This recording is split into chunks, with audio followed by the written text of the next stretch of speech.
السلام عليكم، وإن شاء الله الكل بخير. محاضرتنا اليوم هي ال Artificial Ventilation اللي هي بال ICU. معناته إنه البيشنت أنا مخليه على جهاز Mechanical Ventilation على مود Support Breathing، على مود أدعم ال Breathing مالته. كل أغلب البيشنت اللي موجودين بال ICU هم موجودين على جهاز Mechanical Ventilation. ال Artificial Ventilation هي شنو هالعملية؟ هي process of supporting breathing by application of mechanical or manual. يعني mechanical يعني control، الجهاز هو اللي يتحكم بالbreathing، أو manual اللي هو أنا أسويه. ممكن يكون بالأنبوباج أو إلى آخره reservoir bag. When normal breathing is inefficient or not present، لما يكون البريثنج هو غير كافي أو خلينا نقول not present، يعني مو موجود أبدا، فأني راح ألجأ لشنو؟ راح ألجأ للartificial ventilation. عندنا بعض المصطلحات اللي لازم محتاجين إحنا نفتهمها. عندنا أول شي ventilation شنو؟ هي a process of exchange of air between the lungs and ambient air، يعني بين اللنج والهواء الخارجي، خلينا نقول هيجي. مصطلح ventilation نعرفه كليتنا. pulmonary ventilation هي بشكل عام، هاي مثلا هاي pulmonary ventilation بشكل عام lung air، هواء داخلي وخارجي. خلينا نقول هي شنو usually measured in liter per minute، refer to the total exchange. alveolar ventilation شنو معناها؟ قلنا pulmonary ventilation معناته total exchange، أما alveolar ventilation هي to the effective ventilation of the alveoli. نحكي فقط على جزء الالفيولاي، ال gas exchange اللي يصير with blood take place. يعني هنا فقط هاي العملية هي الالفيوlar ventilation. أما هاي بشكل عام ال pulmonary ventilation. اللي بعد ال alveolar ventilation هي مثل ما تكلمنا فوق the amount of gas expelled from the alveolar to the outside of body per minute. assist ventilation the depth of spontaneous ventilation، من اسمه assist خلينا نقول مساعدة. of spontaneous ventilation يعني معناته إنه هو فقط خلينا نقول assessment squeezing the rebreathing bag، مساعدة ال rebreathing bag نسوي هذا التنفس. يعني مو من خلال الجهاز هذا اللي نستخدمه، لا، فقط أنبوباج يجي وتتوجه إلى الماوث مال البيشنت. الكنترول ventilation عرفنا شنو الأسيست. الأسيست هي قلنا مساعدة، نساعد احنا البريثنج مال البيشنت، هو ممكن ياخذ inspiration or expiration واحنا نساعده. اما الكنترول completely على المشين، اني dependent، اني معتمد على المشين بشكل كامل by mechanical device or the anesthesia or anesthetist squeezing the breathing bag. كليا معتمدة على control، يعني هو سيطرة خارج عن إرادة البيشنت. spontaneous ventilation breathing without the assistance of any ventilation or mechanical device، خارج همتين عن أي ventilation أو أي mechanical device، أي جهاز أنا دا أستخدمه. positive pressure ventilation هذا pressure أني دا أسلطه على شنو؟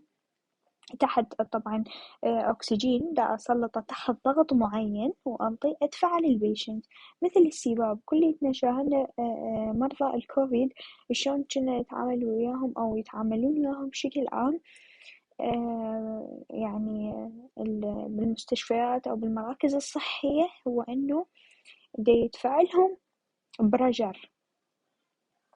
برجر تحت ضغط أكسجين تحت برجر معين. أوكي. البي positive end expiratory pressure أو the continuous positive airway pressure. هاي أهم المصطلحات اللي عرفناها. عرفنا شنو الفنتيليشن بشكل عام، عرفنا شنو الالفيولار ventilation، pulmonary ventilation، assist ventilation، وcontrol وspontaneous. هاي كل وحدة من عندهن لازم نعرف شنو معناها، لأن هي هاي أساس المودات بعملنا، الأسيست والcontrol والspontaneous. هاي أساس شغلنا إحنا بالمودات. Lungs will result in larger tidal volume being delivered. أولاً عندنا المينيت فنتيليشن. المينيت فنتيليشن باختصار هي حاصل ضرب التايدال فوليوم بالريسبيراتوري ريت. التايدال فوليوم بالريسبيراتوري ريت. زين هو شنو التايدال فوليوم؟ التايدال فوليوم هي كمية الإير اللي دا يتحرك من وإلى اللانج. أوكي، فهاي المصطلحين مهمات، إنه لازم شلون نعرف المينيت فنتيليشن، حتى راح يجينا مود بعدين يحكي عن المينيت فنتيليشن.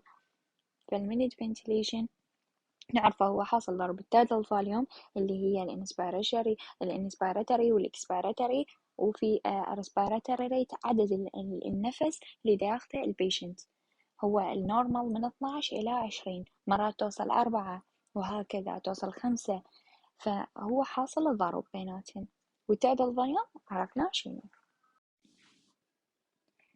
ventilation perfusion ratio و ventilation mismatch، هذني مصطلحين مرتبطات ببعضهن، راح نعرف هسه شلون.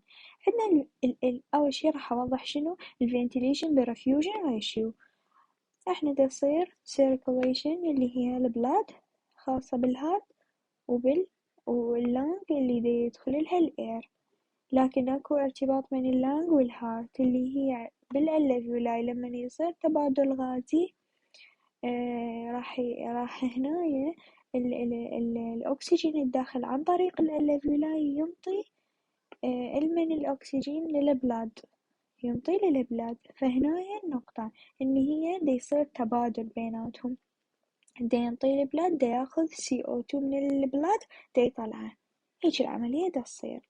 فهاي معناته الفنتيليشن برفيوجن ريشيو اللي هي VQ ريشيو، اللي هي هاي called VQ VAQ أو VQ اللي هي ventilation برفيوجن. زين شنو الفنتيليشن mismatch؟ الفنتيليشن mismatch هي mismatch of ventilation and blood flow. يا أما خربطة، خل أوضح على هاي الصورة. أني دا يجيني أكسجين تمام، دا يدخل الأكسجين ودا يصير تبادل، دا يصير تبادل عادي بشكل طبيعي. أما هي يعني إنه شنو نقصد بيها المسماج. هاي الأكسجين oxygenated blood. المو طبيعي هنايا إنه الفنتيليشن الأكسجين الجاني من الألفيولاي خلينا نقول قليل، فهنا راح تصير العملية كلش إنه مسماتش. هو هذا المسماتش اللي نقصد بيه. أما البلاد يكون غير موجود أو خاربطة بالبلاد فلو أو بالأكسجين الجاني اللي هي الفنتيليشن، يعني أما خربطة بالبرفيوجن اللي نقصد بيه بالبلاد أو بالO2. فهاي ventilation mismatch تصير وين؟ بالchronic obstructive lung. جماعة COPD، مرضى COPD يعني معناتها is common causes of hypoxemia. hypoxemia هي نقصان الأكسجين وين؟ بالبلاد. cause of hypoxemia. لحد هنا انتهينا من artificial ventilation بخصوص توضيح بعض المصطلحات. إن شاء الله وضحت لحد الآن. هسه راح ننتقل للبارت الثاني من هاي المحاضرة اللي هي المودات. نكمل بخصوص الفنتيليتر مود. الفنتيليتر مود أولا هو موجود الفنتيليتر، جهاز الفنتيليتر بشكل عام موجود بصالات الICU والCCU والOR، الصالات والعمليات. يتحكم لنا بالبريثنج. احنا شغلنا كليته نحكي على البريثنج. اذا كان المريض غير واعي او درجة الوعي مالته وشقد عنده مقدرة على انه ياخذ البريثنج، ياخذ النفس، يسوي غاز اكسشينج.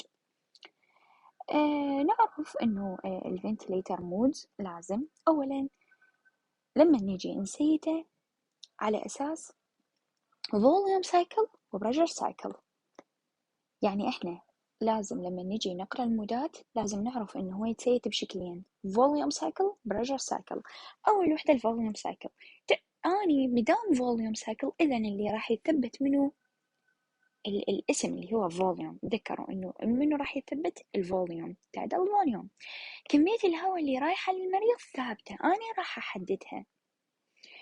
مثلا حددت خلينا نقول 500 تايدل فوليوم، راح يروح 500 تايدل فوليوم باستخدام شنو؟ باستخدام البرجر، لأن البرجر هو اللي راح يضغط على التايدل فوليوم على المود يوصله لللانج. هنا اللي راح يتغير منه البرجر. البرجر هو اللي راح يتغير. مثلا هنايا اللانج أني مسلطة تايدل فوليوم بنسبة معينة. اجى تايدل فوليوم يريد يدخل، مثلا اكو عندي هنايا اوبستراكشن او عندي فد ليك او عندي فد اشكال، الجهاز ما عليه راح يوصل لي 500 تايدل فوليوم باستخدام شنو؟ البرجر. يعني البرجر راح يصير اني ما متحكمة بيه، راح ممكن يزود اكثر من النسبة اللي انا متوقعتها حتى، فراح يضغط على اللانج وممكن يصير انجري باللانج، اوكي، او ممكن يصير ربشر بالكولابس، في كل شيء اتوقع. فهذا المود اللي هو أساس المعاملة المودات غير آمن. الفوليوم سايكل غير آمن بالاستخدام. نجي على البريشر سايكل. البريشر سايكل من اسمه البريشر هو الثابت، أنا مثبتة البريشر اللي راح يضغط على يضغط التايدل فوليوم ويوديه للجولار. اللي راح يتغير هو التايدل فوليوم. هذا المود أأمن من الفوليوم سايكل. يعني أنا لما أثبت الضغط بإيدي البريشر أأمن من لما أثبت الفوليوم. طبعا هذا المود أكثر شيء سائد بالتشيلدرن، نستخدمه كلش بالتشيلدرن لأنه على المود ما يصير انجري أو ما يصير ربتشر. الفوليوم سايكل بريشر سايكل المودات احنا مدام عرفنا هذني، تعال اخترع المود اللي انت يعجبك. تقريبا لحد الآن مكتشف 23 مود، احنا راح ناخذ بعض من عندهن المهمات وحتى اللي غير موجودات بالفنتليتر. فينقسم المودات على أساس الفوليوم والبريشر. من أهم المودات اللي تطلع من الفوليوم سايكل هي أولا ASV و CIMV، والباقيات يطلعن من البريشر سايكل. يعني هنا اللي منه الثابت البريشر، أما منه هنا اللي عندنا ثابت التايدل فوليوم اللي أنا دا أسلطه ثابت. فنجي نحكي على أول مود اللي هو Assess Control Ventilation.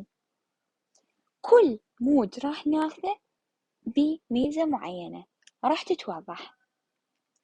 أني مدى أحكي المودات نظري ولازم حفظ ولازم لا، المود ينفهم هذا أساس عمله شنو، واحدة اثنين ثلاثة، الأدفانتج مالته كذا، الديز أدفانتج مالته كذا، فائدته كذا، الأضرار مالته كذا.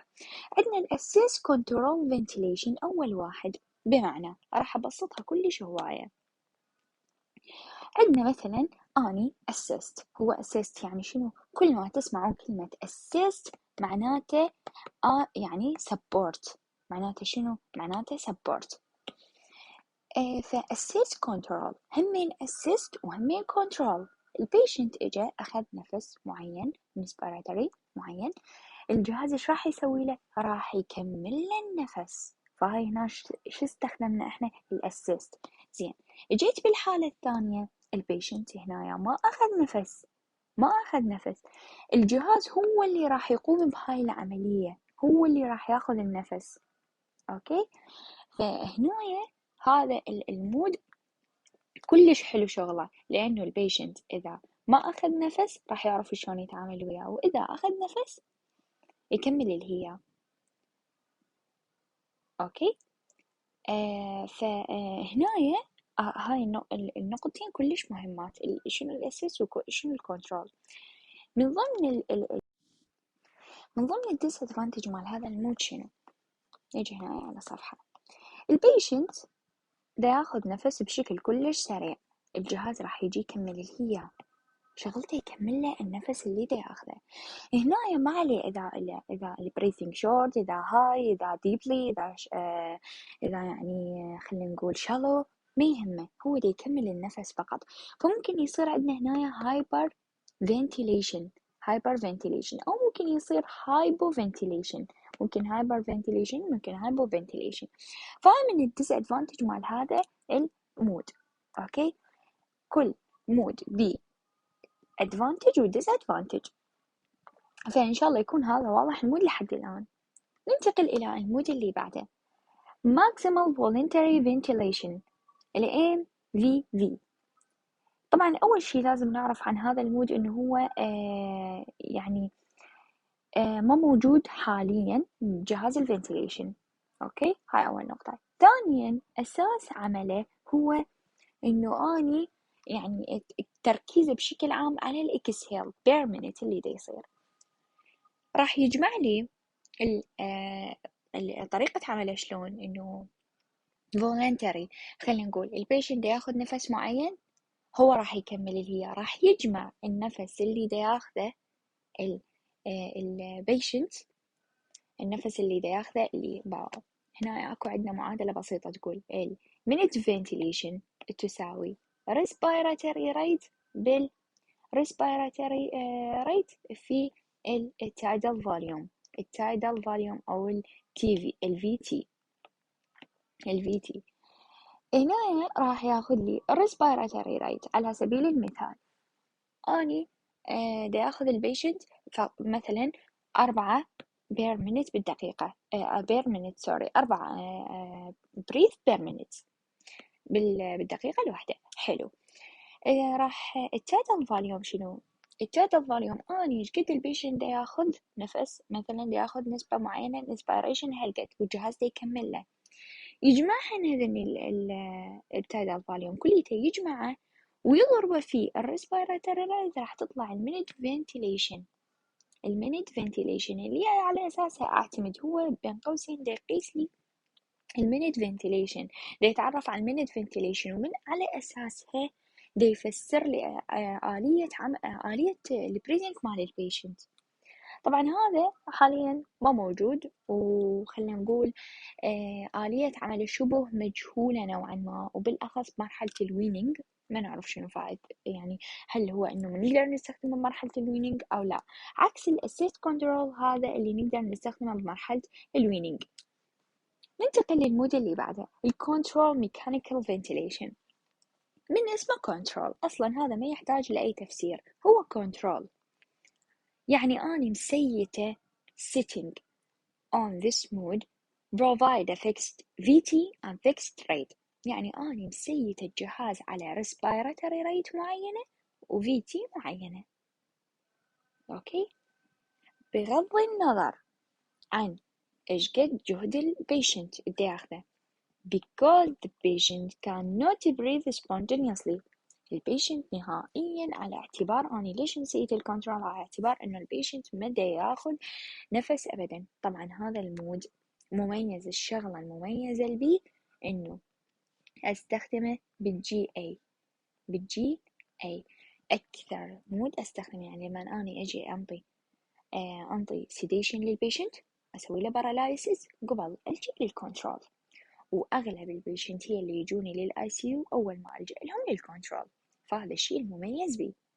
أما الديسادفانتج اللي بهذا المود إنه البيشنت فرضاً أني ما حسيت أو أني ما انتبهت إن البيشنت بدأ يصحى وبدأ شوية ياخذ نفس وبدأ هو يساعد نفسه بنفسه، الجهاز ما راح يسوي أي شيء، راح يظل يسلط ضغط وتايدال فوليوم عليه. أوكي، يعني ما راح يعرف ما عليه الجهاز، ما عليه إذا البيشنت أفورت أو لا. أوكي، فهذا الشيء نعرفه على الكنترول. قلنا كل مود بيفد نقطة معينة. ننتقل على intermittent mandatory ventilation ال IMV اللي احنا من خلال ال intermittent mandatory ventilation طلعنا شيء اسمه synchronized intermittent mandatory ventilation SIMV. هذني من اسمهن. طبعا المودات من اسمه أني أعرف already هو شنو شغله وشنو الادفانتج وشنو الديسادفانتج. intermittent متقطع، mandatory هي حالها حال الكنترول، كلمة mandatory تساوي كلمة control، هاي سجلوها يمكم، وكلمة assist تساوي support. فمانديتري إجباري، intermittent متقطع. أني هنايا هماتين نفس العملية. إذا البيشنت دا ياخذ نفس أنا مسلطة بهذا المود على فد سيتنج معينة راح يوصلها للبيشنت. مثلا عندنا هنايا هاي synchronized IMV. طبعا هو ال IMV هو أصلا already يعني خلينا نقول المود اللي مشتق من عنده synchronized. بس أوضح شغلة هنا، synchronized هو طالع من intermittent. انت فهمت synchronized راح تفهم ال intermittent، فأني راح أشرح لكم synchronized. synchronized شنو أساس عمله؟ أني يعني أما مسيته البريثنج على إنه البيشنت هو دا ياخذ نفس وحده أو كنترول. راح تقولون يعني شلون؟ يعني هذا الشغلة اللي محلوة بيه. شوفوا، أول شغلة محلوة بيه إنه معلية إذا البيشنت دا ياخذ هو ممكن يكمل هي، لا هو ما يكمل له. هذا المود شغلته ما يكمل أبدا بريثنج من البيشنت، عكس الاسيست اللي قبل شوية أخذناه. شفتوا لما قلت لكم إنه أخذ البيشنت أخذ الانسبيراتوري وهو كمل له الباقي البريثنج كليته. السينكرونايزد ما يكمل أبدا البريثنج، ما عليه. البيشنت دا يتنفس، مدام دا يتنفس أنا ما عليه. شوف هو يريد يكمل النفس مالته، شوف ما يريد يكمله، بين قوسين هيك نحكيها، ما عليه. إلا إذا البيشنت توقف نهائيا عن التنفس، ايش راح يسوي الجهاز قبل راح ينطيه إياه. فهذا الشيء راح يسبب لي ضعف في الريسبيراتوري ماسلز، لأن راح يخلي effort كلش عالي على البيشنت، بالأخص إذا هو دا ياخذ بريثنج والجهاز ما دا يساعده. اوكي، فمن ضمن الاشياء اللي مميزة بهذا CIMV عكس الاسيست يساعد. السينكرونايز intermittent mandatory ventilation لا، مدام البيشنت دا ياخذ ولو شوية نفس أنا ما أساعده، دا ياخذ short high superficial shallow، دا ياخذ deeper، مالي شغلة بيه. اوكي، أنا كل اللي علي إنه بس توقف البيشنت من أخذ النفس كبر راح أنطيه النفس كليته كاملة. يعني هو اسم على مسمى، من اسمه mandatory يعني control، synchronized intermittent mandatory ventilation يعني خلينا نقول متقطع، نفس المتقطع. هذا الادفانتج مالته. من الادفانتج مالته of CIMV include patient comfort. الكومفورت هنا شنو معناته؟ هي جاية من الديسادفانتج، راح أوضحها على الرسم. هنا قلنا إذا البيشنت دا ياخذ نفس ولو سريع بطيء يعني بأي نوع ما راح يتدخل، لكن بمجرد يفصل البيشنت عن البريثنج هو راح يساعده قبل. فهنا تكمن الفائدة مالته، كأنما خلينا نقول شخص واقف فوق المريض، إذا يعني توقف النفس مالته قبل راح يساعده. هنا الجهاز هو كأنما شخص واقف على المريض، راح يشوفه توقف النفس قبل راح ينطي بريثنج، قبل راح يحوله للكنترول. اوكي، فهنا تكمن الفائدة مالته، انه انا قبل راح احوله كنترول. ما يعني إنه بألارم بدون ألارم. فقبل أني راح أحول كنترول، هو هاي هنا تكمن الأدفانتج مالته. أوكي. هو السينكرونايز طبعا المودات مود قريب على مود، يعني مود يشبه المود الثاني، تفصيلة جدا بسيطة بيه تختلف عن المود اللي قبله. أوكي. هاي بخصوص السينكرونايزد intermittent mandatory ventilation.